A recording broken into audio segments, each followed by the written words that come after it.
Alright YouTube, we're going to do a review of this 2008 Toyota Tundra double cab. Is it good for a fat person? Let's go. Hey YouTube, this is Mike here, your fat redneck from mid-Missouri, doing another used car review. This used car review is on a 2008 Toyota Tundra double cab four-wheel drive truck. First thing I want to talk about is brand. It's a Toyota, so you're going to get great value for your money. You're going to retain the value when you buy this truck, when you go to sell it. It's extremely reliable. You can do another YouTube video and there's a truck that's just identical to this one that got over 1 million miles on it. Some guy out in Oklahoma worked in the oil field. It was pretty impressive. Design of this truck, you know, I think it's a beautiful truck. It's got good lines. I like the double cab. They also make a four-door version of this truck, and they make a single cab version of the truck. They make a short bed, they make a long bed. You know, there's a lot of that. Dealership support, got great dealership support. Most of your big cities and even some of your smaller ones now have a Toyota dealer, and most people know how to work on them. You know, parts are easily available, parts are cheap, Japanese. So this particular truck has got the 4.7 liter V8. Now there was 3 engine options in 2008. You could get the 6-cylinder, you could get the 4.7, which this truck has, and you can get the 5.7. Now this truck has got 280-ish horsepower. The 5.7's got well over 300. They're both great engines. I selected this engine just because I like the truck wheels and tires combination, because it's a Texas edition. So a Texas edition truck has got 20-inch rims in 2008, but they only come with a 4.7, and that's fine for me. I mean, I do some towing and all that stuff, but that 4.7's got plenty of power. This actually has the tow package on it, so it's got the transmission cooler, and it's got 410 gears in the rear end, so that actually helps, you know, with the pulling power also, just the gear assistance. The transmission shifts very smoothly, and you can keep it in drive, of course, and it shifts automatically, but then you can also select a gear for it if you want. And when I go through show you the features, you can I'll go through that with you. The transmission shifts, yeah, like I said, very smoothly, no issues there. It's you got a 5-speed in this one, just because it has the towing package in it. So the brakes, you know, I am a little disappointed in the brakes. The brakes have got rave reviews from a lot of people because they got huge rotors in the front. It's 4-wheel disc brakes, but the brakes to me are a little weak when I pull a trailer, for instance, in this truck, because I pull my race car with it. But anyway, wind noise, road noise, very little wind noise in this truck, even at 80 miles an hour on the highway. It's a Toyota. It's got, you know, double, triple seals in the doors, so very quiet. You do get a little bit of road noise. The reason for it is you got aggressive tires because it's a 4-wheel drive truck, but very minimal, so I'm happy with that as far as the truck goes. Vision and blind spots. It's got really nice big mirrors on it. This particular one's got power mirrors. They're very big, and I don't have any blind spots at all. I don't have any trouble with visibility in this car. As far as the headlights go, they're very bright, and they have they got great spread of the beams. Yeah, and it's also got factory fog lights or driving lights, and they help a little bit see out in front and below, so you won't have any issues at all with the lights. The road feel, you know, it's a truck, and I've had a lot of trucks in my life that they consider this a half-ton truck, but it rides more like a 3/4 ton or a 1-ton truck. And when you look at the back leaf springs of this, I mean, they're thick.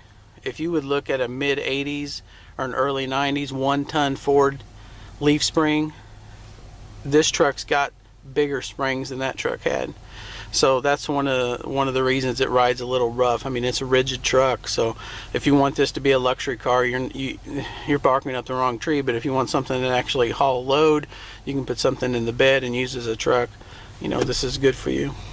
As far as the fat person part of it, you know, the seating position, the reason I bought this truck is because it's got almost a bench seat in the front. Now you can get this truck with or without a center console. This truck has no center console. So as far as spread factor goes, I am at my maximum spread width and I'm not touching anything. I'm about 1/8 of an inch from hitting the door here, and on my right side I'm not hitting nothing. And I even fold down the center console, and I can lay my arm flat on it. And then on my left side, or on my driver's door, the armrest here that can change the switches for the windows and the lock button and the door handle is at the right height. So when you're going down the highway, you can comfortably rest your arm on this, both sides, and still use your steering wheel in its great position. You know, you can easily drive this truck as far as the spread and the arms all day long. One of the issues with this truck is this fucking seat, okay? I'm 6'1", 6'2", and the seat bottom is not long enough, okay? The seat bottom edge, I'll show it to you in a minute, is hitting before my knees, and it's not giving me support. So it feels like it's always pushing and almost make your legs go numb. And I tried to adjust it out. You know, I'm thinking about actually just modifying the frickin' brackets and welding like extensions on to make it actually fit more comfortably. But the seat back is good. The seat padding, you know, is pretty firm. You know, they designed it to be a truck and be more durable. So, you know, I would say all the other stuff, you could ride this truck all day long, 12-hour day, but because of the seat, after about 6 hours, I'm ready to give it up, you know, kind of thing. Steering wheel doesn't hit my belly. I don't know if you guys can see that in the video, probably not. I got a good 8 inches, you know, and the seat slides back plenty. The seat belt tug is a little firm, you know. I prefer the Honda, the tension on the tug. The foot room is great, and the headroom is, I got a hat on and I got 4 inches above my head. So you could easily be a 400-pound guy, and you could easily be 6'6", 6'7", and fit in this truck fine. So anyway, so that's my talking points about the truck. So I'll get the camera out and we'll walk around the outside. We'll look at the features on the inside, and then I'll give it its score. All right, be right back. Okay, I'm back. We're going to go over some of the interior features of this truck. As you can tell, this truck's got 92,000 miles on it, and your gauge cluster is typical. One thing is, if you're looking at a used one, if you see this little CH here, that means that it has a transmission cooler. That is the transmission temperature right there. So that's the way you know if you have a towing package or not. Okay. Typical gauge cluster, they're kind of deep and recessed in there, as you can tell. Okay. One thing I've noticed there is the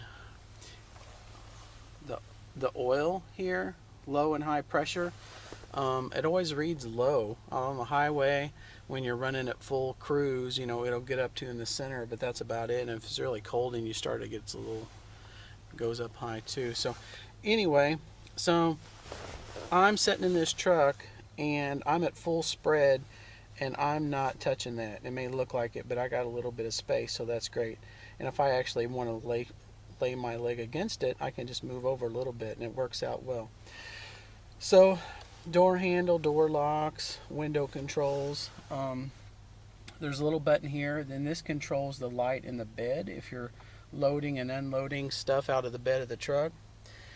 This is the mirror controls right here, power mirrors, and this is the door light, you know, the entry light. So when you open the doors, the inside of the cab lights up so you can get in. Okay. And you can see a little thing here called RSCA. That's a nanny. Okay. And on this side, there's also traction control, which is a nanny that you can see. This truck's not fully loaded, as you can tell. There's several buttons missing here. This is the setup button here, and that cycles this display through. Okay, right there. All right, and then this here controls your four-wheel drive. Just keep in mind, when you go to 4 low, you actually have to put the vehicle in neutral. Okay, and that's the in-dash, and then the temperature and time is displayed up here, and there's a speaker in the door. Like I said, it's not loaded. There's an auxiliary button that does absolutely nothing here. And look at that, we got a cup holder. I always leave that out. And there's a little change holder here. And then down below there is a battery charger and a 12-volt power supply. And this here is a brake controller, and I put that in. They're pre-wired for a brake controller. Okay. And I can't really see. I'll flip this around. So there's a, where is it? Right there. Center console that folds down, if you can see that. And this center console has a little button here that opens up these doors. Okay, and then there's also storage here, junk in there, places for a map, you know, other things, cards, whatever you want. And when you fold that back up, you can set a person here in the seat, and then this actually has storage underneath it too, right here. I can't figure out how to open it though, but it does open. Anyway, there's a storage compartment under there. And you have a double glove box. You got a glove box here, and then you have a glove box there. Okay. And then this particular one has got a 60-40 split in the back. Okay, well, let's go walk around the, oh, this has a sunglass holder up here.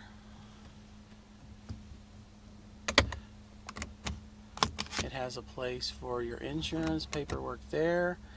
This is the speaker for your Bluetooth if you have one. This truck does not. Right, got my tape measure out. Let's measure this thing.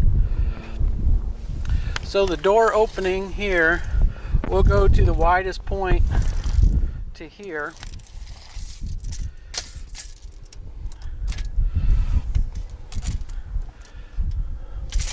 .42.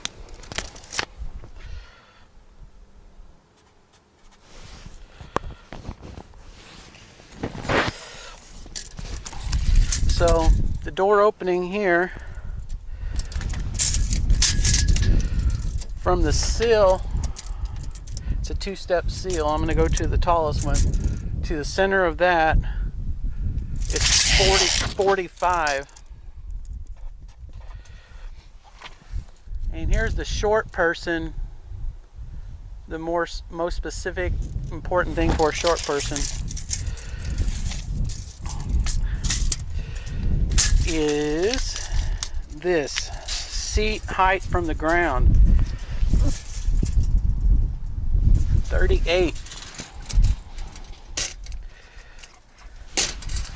Short people don't apply. to this truck. I added this, if you can see that, step bar for my wife because she's a shorty. All right, seat bottom width is 22.5, and then in between the bolsters it's 13. But these bolsters aren't very thick, so it's pretty good. So the seat back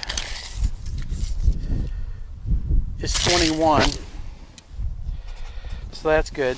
So another important thing for tall people is the seat bottom to the headliner, and I go through the center of the seat here to the headliner. It's 36, which is good. All right, so I'll step up into this truck. Keep in mind, I'm 6'1", 6'2". I have to step on the bar usually, but I can step on in there.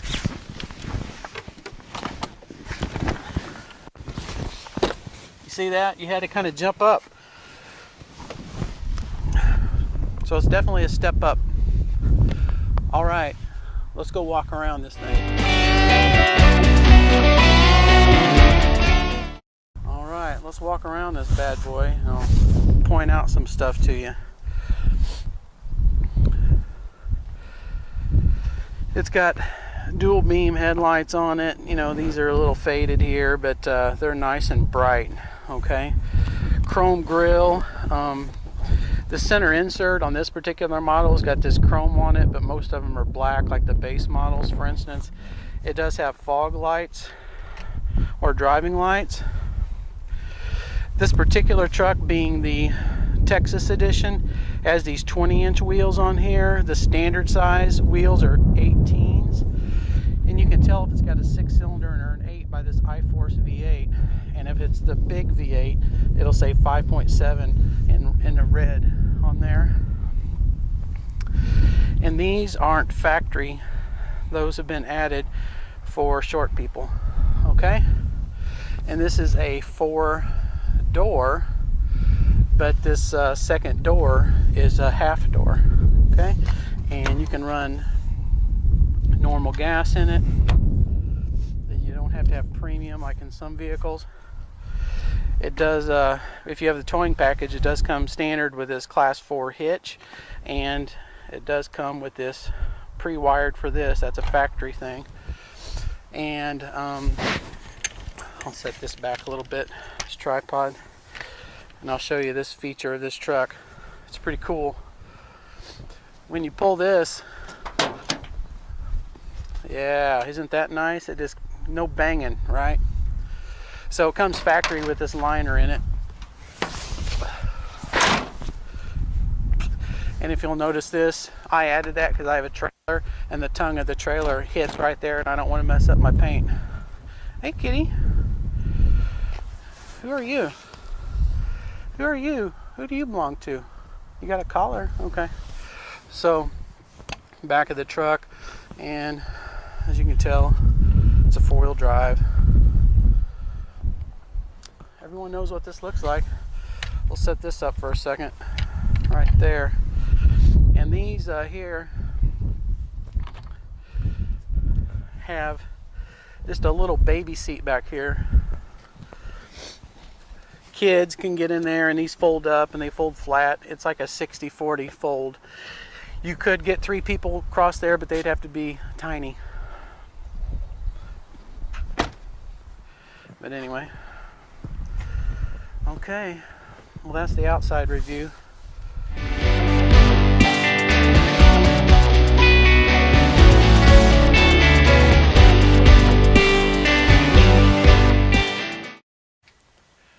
All right, YouTube, let's go to the Fat Boy Scoring System 4.0.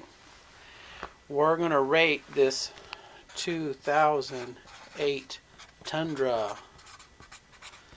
Okay. Spread. I'm giving it a 9 because there's barriers, there's none. It's almost got a bench seat in the front, so it's really good to go. So next thing on the list is headroom. I'm giving it an 8. Got a good 4 inches above my head so I can wear a hat. Legroom, I'm giving it a 9. Plenty of legroom, even with this. I don't even have the seat all the way back, and I'm 6'2", and I got plenty of room. Seat comfort, oh, this is where it gets painful for the Tundra. The seat padding is a little firm, and the problem is the seat, the butt of the seat is an issue. So I'll just make a drawing here. There's the seat back, and there's the seat butt. And this is how you sit right here in it. Okay? The issue is this is not long enough, and it hits you right here in a bad spot. And it's a little high right here in the seat itself, and you know, it hits right here, not where you expect it to in your knee. So for that reason, I'm giving the seat comfort a 5. You know, I think I could only I'm going to add something. Road trip. For me, road trip, max 6 hours, and then I'm done with this thing. Okay, let's go back to ease of entry. I'm giving it a 4. The reason for it is it's just tall, right? So if you're a tall person, it's a higher score. But you have to either put a Nerf bar on there or really grab the handle and pull yourself up in there. So if you're fat and your knees are weak or whatever, you know, it's a lot of effort to get up in the damn truck. So anyway, 2-wheel drive would be better because it'd be lower to the ground. But arm position comfort, you know, I talked about that earlier, and it's very comfortable. The only issue is they're not padded. The center console's not padded. The left door handle's not padded. So for that reason, I'm only giving it a 7. Rear seat comfort and space, I'm giving it a 5. Like I said, it's got a 60-40 split bench in the back, but they're really good for just small adults and kids. Gas pedal location, I'm giving it an 8. Not as good as my Lexus, but it's good. Road noises, like I said, the wind noise is really good. Hardly any wind noise. Got triple seals on it, you know, so wind, I would give it an 8. But for road noise, because of the tires that come, you know, on this 4-wheel drive truck, it's only a 6 because the tires whine a little bit. That's just the way they are. It came with Michelin's. It's got different tires on it now. Vehicle reliability, I'm giving it a 9 for a truck, right? There's a YouTube video, like I said, of a guy putting 1 million miles on this identical truck out in Texas. He worked in the oil fields, or maybe it's Oklahoma. Miles per gallon, I have the 4.7 liter, and I'm getting 11.4. I can only imagine if you have a 5.7, you're probably in the single digits there. Grandma and mom approval, that is a big negative. A big negative. They can't get up in it. Road trip max 6 hours. So anyway, that's my fat boy scoring system 4.0, and I'm going to add that and make it a 5.0 for next one. Alright, peace out YouTube. Mad Mike signing out.